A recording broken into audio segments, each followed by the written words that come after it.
जम्मू कश्मीर सरकार की anti encroachment drive को लेकर एक बड़ी खबर है। खबर इस बात को लेकर है कि क्या इस एंटी एनक्रोचमेंट ड्राइव में एक समुदाय विशेष को टारगेट किया जा रहा है, क्या एक पर्टिकुलर धर्म के लोगों को ही इस एंटी एनक्रोचमेंट ड्राइव का निशाना बनाया जा रहा है। अगर ऑस्टेंसिबली आप देखेंगे जो अखबारों में आ रहा है या जो सोशल मीडिया के ऊपर चल रहा है, तो आपको नजर में आएगा कि भटिंडी और सुंजवा है जम्मू कश्मीर सरकार की नजर में, बाकी किसी जगह कुछ भी नहीं हो रहा। उसका कारण शायद ये भी है कि जम्मू संभाग में जितने भी जिले हैं, इन जिलों के जो डिप्टी कमिश्नर हैं वो रोज ट्विटर के ऊपर ट्वीट करके ये नहीं बता रहे कि किस ताकतवर आदमी की जमीन आज, किस ताकतवर आदमी से उन लोगों ने आज जमीन वापस ली है। लेकिन जम्मू कश्मीर सरकार के पास इसका खाका है। जानकार सूत्रों से जो हमें खबर मिली है, उस खबर के मुताबिक इस एंटी एनक्रोचमेंट ड्राइव में भारतीय जनता पार्टी के नेताओं को भी उसी तरीके से उनसे जमीनें वापस ली जा रही हैं जिस तरीके से बाकी तमाम लोगों से जमीनें वापस ली जा रही हैं। अगर मैं बात करूं भारतीय जनता पार्टी के नेता प्रेम सागर अजीज की, प्रभारी हैं, प्रभारी होने के साथ साथ में उनके पास 4 कनाल 14 मरला जमीन थी एक गांव में। 4 कनाल 14 मरला जमीन बसोली में जिस गांव में थी, वहां पर ये 4 कनाल 14 मरला जमीन जिसकी कीमत लगभग 2.5 करोड़ के करीब करीब बताई जा रही है। हालांकि इसमें भी डिस्प्यूट है 2.5 करोड़ है भी या नहीं है। इस जमीन को लेकर यह बताया जा रहा है कि 4 कनाल 14 मरला जमीन जम्मू कश्मीर की सरकार ने प्रेम सागर अजीज से वापस ले ली है। उसके ऊपर जो उनका अवैध कब्जा है वो कब्जा छुड़ाया गया है और स्टेट लैंड का बोर्ड उस पर लगा दिया गया है। जब मैंने प्रेम सागर अजीज से बात की और मैंने उनसे पूछा क्या वाकई सरकार ने यह कार्रवाई की है, तो उन्होंने कहा कि सरकार ने जब मुझे ये कहा कि मेरे पास जो 4 कनाल 14 मरला ज़मीन है वो सरकारी ज़मीन है, तो मैंने उन्हें कहा कि ऑलरेडी ये मामला कोर्ट में है, लेकिन अगर आप कहते हैं कि ये सरकारी ज़मीन है तो आप स्टेट लैंड का बोर्ड लगा सकते हैं, मुझे कोई आपत्ति नहीं। तो उन्होंने जो स्टेट लैंड का बोर्ड लगाया है, उन्होंने ये भी कहा कि 38 साल पहले मैंने ये ज़मीन खरीदी थी और ख़रीदने के बाद से ये ज़मीन मेरे पास है। मेरे पास कोई 70 साल या 80 साल पुराना कब्ज़ा नहीं है, बल्कि 38 साल पहले मैंने ये ज़मीन खरीदी थी। तो कंफर्म हुआ कि भारतीय जनता पार्टी के नेता जिन्होंने देवेंद्र सिंह राणा के साथ बीजेपी का दामन थामा था, 4 कनाल 14 मरला ज़मीन उनसे भी ली गई है। कठुआ के ही एक डीडीसी हैं, भारतीय जनता पार्टी में बड़े ताकतवर लीडर, उस ताकतवर लीडर के पास भी ज़मीन थी। उस ज़मीन को लेकर जब रेवेन्यू विभाग ने उन्हें कहा कि 1 कनाल के करीब करीब ज़मीन थी, कहा गया, जब रेवेन्यू विभाग ने उनको इस बात की जानकारी दी, 1 कनाल या 3 कनाल इसी तरह का कुछ है, उनको जानकारी दी, तो उन्होंने खुद वो ज़मीन खाली करके सरकार के हवाले की और सरकार को ये कहा अगर ये सरकारी ज़मीन है और मेरा गैरकानूनी कब्जा इस ज़मीन के ऊपर है तो आप इस ज़मीन को ले सकते हैं। तो ये 2 भी भारतीय जनता पार्टी के नेता, सिर्फ इतना ही नहीं, जम्मू संभाग में भी, जम्मू जिले में भी कई बीजेपी के ऐसे नेता और पूर्व मंत्री हैं जिनको लेकर सरकार गंभीरता के साथ सोच रही है कि इनके ऊपर जो आरोप लग रहे हैं, इन आरोपों में अगर कोई दम होगा तो इन लोगों से भी सरकारी ज़मीनें वापस ले ली जाएंगी। इन लोगों से भी सरकारी ज़मीनों के ऊपर जो इनके नाजायज़ कब्जे हैं वो नाजायज़ कब्जे छुड़वाए जाएंगे। और थोड़ा सा अगर आगे और बढ़ते हैं, जैसे मैंने आपको कहा कि एक समुदाय विशेष को लेकर, इसी तरीके से नागबनी में मचेलियाँ गाँव है। ये नागबनी में गांव है, 20 कनाल 5 मरले ज़मीन है, निर्मल सिंह कटोच और हरि सिंह की। ये लगभग 25 करोड़ इसका दाम बताया जा रहा है। ये ज़मीन भी उनसे ले ली गई है। इस पर भी सरकार ने कहा कि ये गैरकानूनी कब्जा है। कब्जा हटाकर सरकार ने 25 करोड़ की ज़मीन निर्मल सिंह कटोच और हरि सिंह से ली है। इसी तरीके से उसके अलावा मेंढर में 5 करोड़ की ज़मीन, 5 कनाल की ज़मीन जो है वो रिट्रीव की गई है।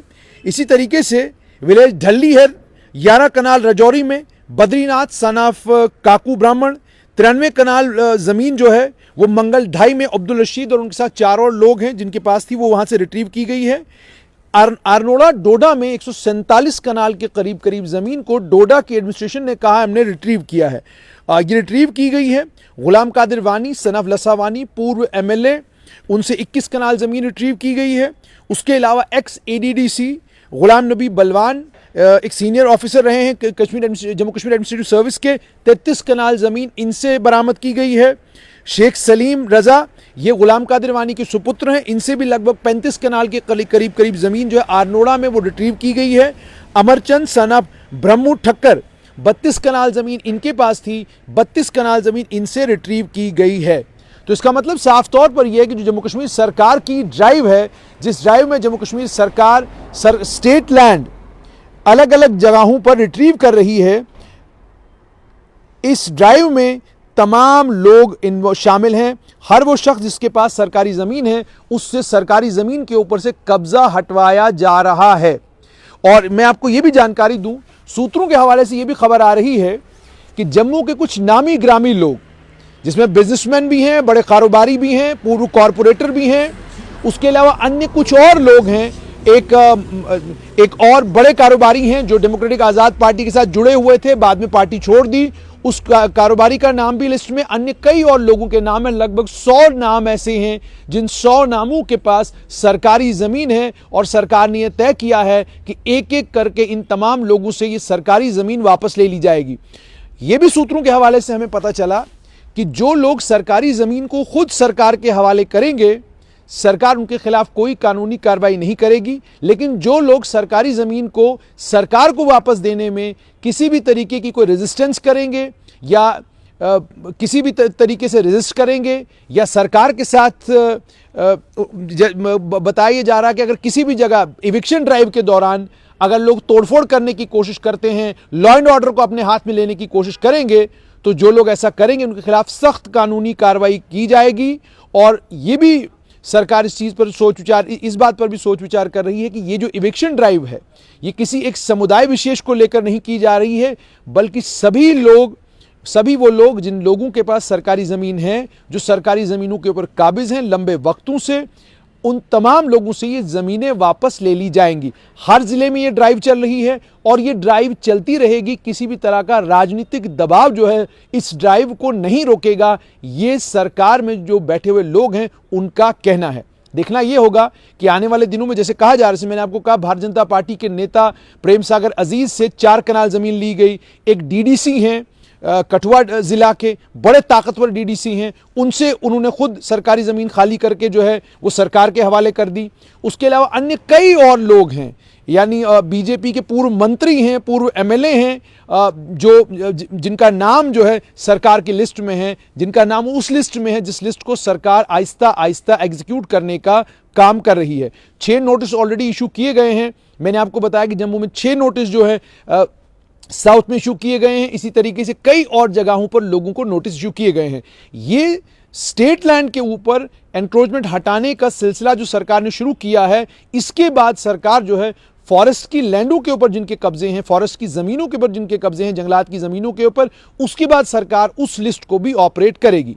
मगर सूत्रों के हवाले से और लेफ्टिनेंट गवर्नर मनोज सिन्हा ने भी इस बात को बिल्कुल साफ किया है, जिनके पास 6 मरला 10 मरला कनाल के करीब ज़मीन है और उसके ऊपर उनका मकान है, मकान के अलावा और कुछ भी नहीं है, कोई कमर्शियल स्ट्रक्चर नहीं है, उनके खिलाफ कोई कार्रवाई नहीं होगी। फिलहाल कार्रवाई सिर्फ उन लोगों के खिलाफ होगी जिन लोगों ने सरकारी ज़मीनों के ऊपर कमर्शियल स्ट्रक्चर खड़े किए हैं और कमर्शियल स्ट्रक्चर खड़ा करके उन ज़मीनों के ऊपर कारोबार कर रहे हैं, इन ज़मीनों को बेचने का काम किया है, इन ज़मीनों को खरीदने का काम किया है। उन तमाम लोगों को सरकार नहीं बख्शेगी। हर उस आदमी के खिलाफ सख्त कानूनी कार्रवाई होगी। इसमें एक और चीज़ हुई है, पिछले दिनों बड़ी इंपॉर्टेंट डेवलपमेंट हुई। सुप्रीम कोर्ट में एक मामला गया था, जिस मामले में सुप्रीम कोर्ट ने यह कहा था कि जो सरकारी ज़मीनों के ऊपर कब्जे हैं उस मामले में हम लोग हस्तक्षेप नहीं करेंगे। सरकार को पूरा अधिकार है कि अगर सरकारी ज़मीनों के ऊपर कहीं पर भी कब्जे हैं वो कब्जे हटाए जाएं। तो जैसा मैंने आपको कहा कि बीजेपी का बड़ा नेता हो या कांग्रेस का या किसी और दल का, हर वो नेता जिसके पास सरकारी ज़मीन सरकार के मुताबिक है उसके खिलाफ कार्रवाई होगी। ये बात सरकार कह रही है, ये बात सरकार के कागजात कह रहे हैं। और जैसे मैंने आपको कहा, प्रेम सागर अजीज और कठुआ के एक बड़े ताकतवर डीडीसी, अगर उनसे सरकारी ज़मीन वापस ली जा सकती, इसका मतलब सरकार गंभीर है इस ड्राइव को लेकर और किसी को भी सरकार जो सूत्र हैं उनके मुताबिक किसी को भी इसमें बख्शा नहीं जाएगा जिसने सरकारी जमीन के ऊपर कब्जा किया होगा। दूसरी तरफ जब आप जिन लोगों को कहा जा रहा है कि इन लोगों ने सरकारी जमीनों के ऊपर कब्जा किया, जब आप उनसे बात करते हैं तो उनके तथ्य अलग हैं। वो कहते हैं जी हमारे पास कागजात हैं, वो कहते हैं हमारे पास 50 साल का कब्जा है, 60 साल का कब्जा है, 70 साल का कब्जा है, या हमारी 4 जनरेशन रहती हैं, या हमारी 5 जनरेशन रहती हैं, ये चीजें हैं। इसीलिए सरकार ने कानूनी प्रक्रिया को ध्यान में रखते हुए नोटिस इशू किए हैं और 7 दिन का समय दिया है। कहा है कि इन 7 दिनों के अंदर अंदर अगर आप हमें यह बताइए कि आपको इस सरकारी जमीन से हम क्यों ना हटाएं। इसका मतलब साफ तौर पर यह पूछा जा रहा है कि अगर आपके पास कागजात हैं, अगर आपके पास रेवेन्यू डिपार्टमेंट के कागजात हैं, अगर ये ज़मीन आपके नाम पर है, अगर आप इस ज़मीन के मालिक हैं और वो मालिकाना हुकूक दर्शाने वाले सारे सरकारी कागजात आपके पास हैं, तो आप उनको लेकर आएं, आप सरकार को बताएं।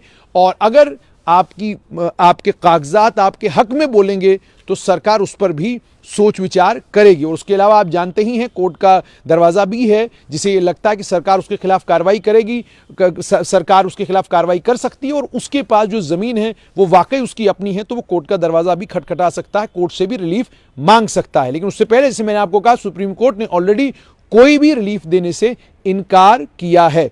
तो आज की बड़ी खबर ये कि बीजेपी के ऊपर भी सरकार ने प्रहार करना शुरू किया है। यानी अगर बीजेपी के नेता हैं आप, पूर्व मंत्री हैं आप, पूर्व एमएलए हैं आप, उसका कतई भी यह मतलब नहीं कि आप सरकारी जमीन के ऊपर काबिज रहेंगे और सरकार आपके खिलाफ कार्रवाई नहीं करेगी।